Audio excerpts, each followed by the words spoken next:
കേരളത്തിൽ നീതി വളരെ വേഗം ലഭ്യമാകുന്നു. കുറ്റകൃത്യം നടന്നത് 2002 ഒക്ടോബർ മാസം 25-ാം തീയതി. ഇത് 2025 ജനുവരി മാസം 20-ാം തീയതി. കൃത്യം 2.5 വർഷം പോലും 2 വർഷം കഴിയുമ്പോൾ തന്നെ നീതി നടപ്പിലാക്കാൻ കഴിയുന്നു എന്നുള്ളത് കേരള സർക്കാരിന്, കേരളത്തിലെ പോലീസിന്, കേരളത്തിലെ നീതിന്യായ സംവിധാനത്തിന് എടുത്തു പറയാൻ കഴിയുന്ന നേട്ടം. വളരെ പെട്ടെന്ന് തന്നെ, അതായത് ഈ കേസിന് നിരവധി മാനങ്ങൾ ഉണ്ടായിരുന്നു. ഒന്ന്, ആദ്യം മുതൽ തന്നെ പ്രതിഭാഗം ഈ കേസ് തമിഴ്നാട്ടിലേക്ക് കൊണ്ടുപോകാൻ ഉള്ള ശ്രമം നടത്തി. അതിനെ ആദ്യം തടയിട്ടത് മുഖ്യമന്ത്രിയുടെ ഓഫീസിൻ്റെ ഇടപെടൽ തന്നെയാണ്. ഈ കേസ് ഇവിടെ തന്നെ നടത്തുന്നതിനുള്ള എല്ലാ കാര്യങ്ങളും ചെയ്യുമെന്ന് നൽകിയ ഉറപ്പ്. അതിനുശേഷം പോലീസ് കൃത്യമായി ചേർത്ത IPC 364 തട്ടിക്കൊണ്ടുപോകൽ. എങ്ങനെ തട്ടിക്കൊണ്ടുപോയി? ലൈംഗിക ബന്ധത്തിലേർപ്പെടാം എന്ന് പറഞ്ഞുകൊണ്ട് ഷാരോൺ രാജിനെ ഗ്രീഷ്മ തമിഴ്നാട്ടിലെ വീട്ടിലേക്ക് വിളിച്ചു കൊണ്ടുപോകുന്നു. അവിടെ എത്തിച്ചതിന് ശേഷം കഷായം കൊടുക്കുന്നു. അവിടെ തുടങ്ങുന്നു അന്വേഷണ സംഘത്തിൻ്റെ ആദ്യ മികവ് എന്ന് പറഞ്ഞാൽ. പിന്നീട് IPC 364 ഉണ്ടാകുന്നു, IPC 328 പോയിസണിങ് വരുന്നു, അതോടൊപ്പം 302 കൊലപാതകം, അതോടൊപ്പം 201 അത് അടക്കമുള്ള വിവരങ്ങൾ IPC ചുമത്തുന്നു. വളരെ കൃത്യമായ പഴുതുടച്ചുള്ള അന്വേഷണം. ശാസ്ത്രീയ തെളിവുകൾ എന്ന് പറയുന്നത്, സാഹചര്യ തെളിവുകളെല്ലാം കൃത്യമായി സമർപ്പിക്കാൻ കഴിഞ്ഞു. ഒരുപക്ഷെ എടുത്തു പറയേണ്ടത് കേരളത്തിൽ വേഗം ലഭിക്കുന്നതാണ് നീതി. വൈകി കിട്ടുന്ന നീതി ഇല്ലായ്മയാണെന്നുള്ളത് കേരളത്തിൽ നടപ്പില്ല. കൃത്യമായ ഇടപെടൽ സംസ്ഥാന സർക്കാരിൻ്റെ ഭാഗത്തു നിന്നുണ്ടായത് തന്നെയാണ് ഈ കേസിൻ്റെ വിജയമായി എടുത്തു പറയേണ്ടത്. നിർഭൻ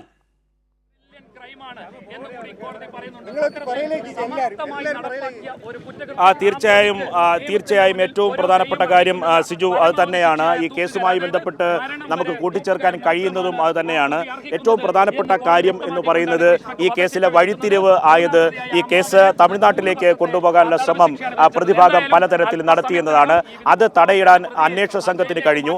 അതിലവർ ഉന്നയിച്ച വാദം നേരത്തെ സിജു സൂചിപ്പിച്ചതുപോലെ ഈ ക്രൈം നടന്നത് തമിഴ്നാട്ടിലാണ് എന്ന വാദമാണ്. പക്ഷേ ഈ കേസുമായി ബന്ധപ്പെട്ട ഗൂഢാലോചന, ഈ പ്രലോഭിപ്പിച്ച് ഈ ഷാരോണിനെ വീട്ടിലേക്ക് വിളിച്ചു വരുത്തുന്നത്, ലൈംഗിക ബന്ധത്തിൽ ഏർപ്പെടാം എന്ന പ്രലോഭനം നൽകി വീട്ടിലേക്ക് വിളിച്ചു വരുത്തുന്ന തരത്തിലുള്ള 3.5 മണിക്കൂർ നീണ്ടുനിന്ന മൊബൈൽ സംഭാഷണം, ഒപ്പം തന്നെ അതിൽ നടത്തിയിട്ടുള്ള ചില മെസ്സേജുകൾ, ഇത്തരം കാര്യങ്ങൾ, ക്രൈമും ആസൂത്രണവുമായി ബന്ധപ്പെട്ട മറ്റു കാര്യങ്ങളും ഇവിടെ നിന്ന് പാറശാലയിലെ വീട്ടിൽ നിന്നാണ് ഷാരോൺ അവിടേക്ക് തമിഴ്നാട്ടിലെ ഗ്രീഷ്മ താമസിക്കുന്ന വീട്ടിലേക്ക് പോകുന്നത്. അവിടെ വെച്ചാണ് ഈ പറയുന്ന കഷായത്തിൽ വിഷം കലർത്തി കളനാശിനി നൽകി കൊലപ്പെടുത്തിയത് എന്ന കാര്യത്തിലുള്ള നിർണായകമായ കാര്യങ്ങൾ പ്രോസിക്യൂഷന് കോടതിയിൽ വാദിക്കാനായും അത് തെളിവ് നിരത്തി തെളിയിക്കാനുമായി. മറ്റൊരു പ്രധാനപ്പെട്ട കാര്യം, ഈ കേസുമായി ബന്ധപ്പെട്ട് സ്പെഷ്യൽ പബ്ലിക് പ്രോസിക്യൂട്ടറായി അഡ്വക്കേറ്റ് VS വിനീത് കുമാറിനെ നിയമിക്കുന്നതാണ്. ഇത് കുടുംബം തന്നെ മുഖ്യമന്ത്രിയെ നേരിട്ട് മുഖ്യമന്ത്രി ഓഫീസിനെ ബന്ധപ്പെടുകയായിരുന്നു. ഇക്കാര്യത്തിൽ സ്പെഷ്യൽ പ്രോസിക്യൂട്ടറെ അനുവദിച്ച് നൽകണമെന്ന് ആവശ്യപ്പെട്ടു. ഈ ബന്ധുക്കൾ, പ്രത്യേകിച്ച് മാതാവും പിതാവും ആവശ്യപ്പെട്ട സ്പെഷ്യൽ പ്രോസിക്യൂട്ടറെ തന്നെ മുഖ്യമന്ത്രി അനുവദിച്ചു നൽകുകയായിരുന്നു. അത് കേസിൽ നിർണായകമായ വഴിത്തിരിവായി മാറി. പലതരത്തിൽ ഈ കേസിനെ അട്ടിമറിക്കാനുള്ള ശ്രമം പരാജയപ്പെടുത്തുന്നതിന് സ്പെഷ്യൽ പ്രോസിക്യൂട്ടറുടെ കോടതിയിലെ സമഗ്രമായ വാദം ഏറ്റവും നിർണായകമായി മാറിയിട്ടുണ്ട്. ഒന്ന്, പ്രധാനപ്പെട്ട സുപ്രീം കോടതി വരെ ഈ കേസ് കൊണ്ടുപോയി ഈ കേസ് തമിഴ്നാട്ടിലേക്ക് മാറ്റാനുള്ള ശ്രമം പ്രതിഭാഗം നടത്തിയിരുന്നു. അത് ആദ്യഘട്ടത്തിലെ പൊളിക്കാൻ സ്പെഷ്യൽ പ്രോസിക്യൂട്ടറിനും കോടതിയിലായി എന്നതാണ് ഏറ്റവും പ്രധാനപ്പെട്ട കാര്യം. അതിൻ്റെ കൂടി ഫലമാണ്. ഒന്ന്, ഈ കേസുമായി ബന്ധപ്പെട്ട് ക്രൈംബ്രാഞ്ച് നടത്തിയ പഴുതടച്ച അന്വേഷണം. 2ാം ഘട്ടത്തിൽ കോടതിയിൽ സമഗ്രമായ തെളിവുകൾ എത്തിക്കാനായി എന്നതാണ്. സ്പെഷ്യൽ പ്രോസിക്യൂട്ടർ വിനീത് കുമാർ എത്തിയതോടുകൂടി തന്നെ ഈ കാര്യങ്ങൾ സമഗ്രമായി ചിട്ടയോടുകൂടി കോടതിയെ അറിയിക്കാനായും കോടതിയിൽ വാദമുഖങ്ങൾ ഉന്നയിക്കാനുമായി. ഈ വാദമുഖങ്ങൾ കോടതി പ്രഥമദൃഷ്ട്യാ അംഗീകരിച്ചു എന്നതാണ്.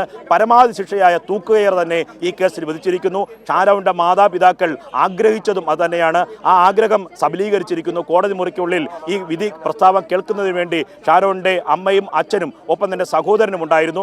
അവർ ദൃക്സാക്ഷിയായിരിക്കുന്ന ആ കോടതി മുറിക്കുള്ളിൽ വെച്ച് തന്നെയാണ് മജിസ്ട്രേറ്റ് ഇത്തരത്തിലൊരു വിധി പ്രസ്താവിക്കുന്നത്.